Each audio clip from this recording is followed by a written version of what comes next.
Let your light shine for all to see, and start a fire in my soul, fan the flame and make it grow, so there's no doubt or denying.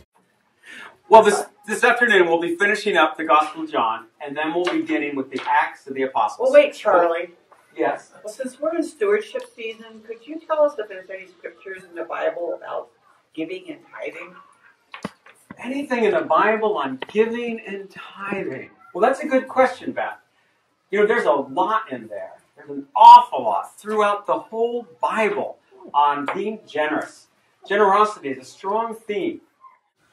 Moses said to all the congregation of the Israelites, "This is the thing that the Lord has commanded. Take from among you an offering to the Lord. Let whoever is of a generous heart bring the Lord's offering." And Abraham gave him 1/10 of everything. And Jacob made a vow, saying, "I will surely give 1/10 to you." No one shall appear before me empty-handed.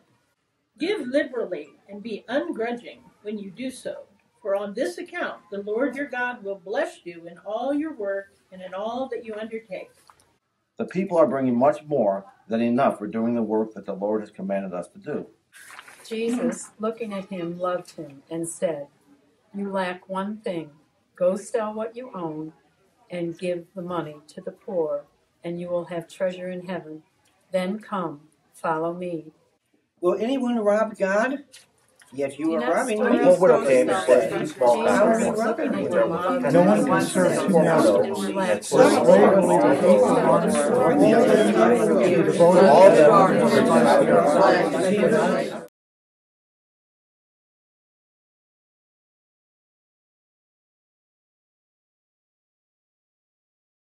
Whenever God places on the church a vision of some exciting new thing that can expand the ministry, we respond. We did that 20 years ago when we brought all the money forth to build the new sanctuary. We did that 2 years ago to create the playground that children are enjoying so much. We did that last year when we had to redo the parking lot. And now we'll do it again as God's given us a vision of a new worship service. We'll bring the money forward to create this. Why do you think that this church could really use a contemporary service? Lots of new young people. Their worship calling is through contemporary music, and with that contemporary music we can get new people and we can reach God's spread everywhere.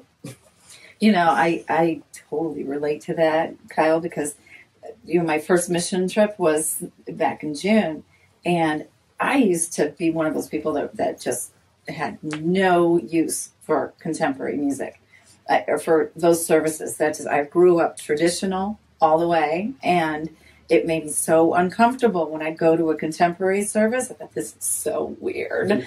But when I went to that mission trip, and that's the way that they worship, I was blown away by the powerful messages that we got just through the music alone. And I'm not a musical person, but the music alone, and then the message that tied right into the music, it was amazing. I fell in love with that.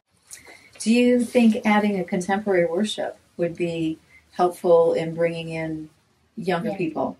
Yeah. On the mission trips, we have the interns, they would sing more contemporary songs, and those are songs I would listen to. They're really good. I feel like the music that we contemporary, it would be more I feel more connected to God with that than what we normally sing in church. I think if I went to session and asked them, what would I like to see change in the church as far as something different, I would like to see more of a contemporary service that's based more toward the youth. Because I know when I went on the mission trip, and also when I went to other churches with a friend of mine in California, I went to a contemporary service, and it just has a different feel to it. I'm a traditionalist, so I like the tradition, but this contemporary service spoke to me also. I think having the two services broadens your horizons and gets your message out to more people. Start a fire in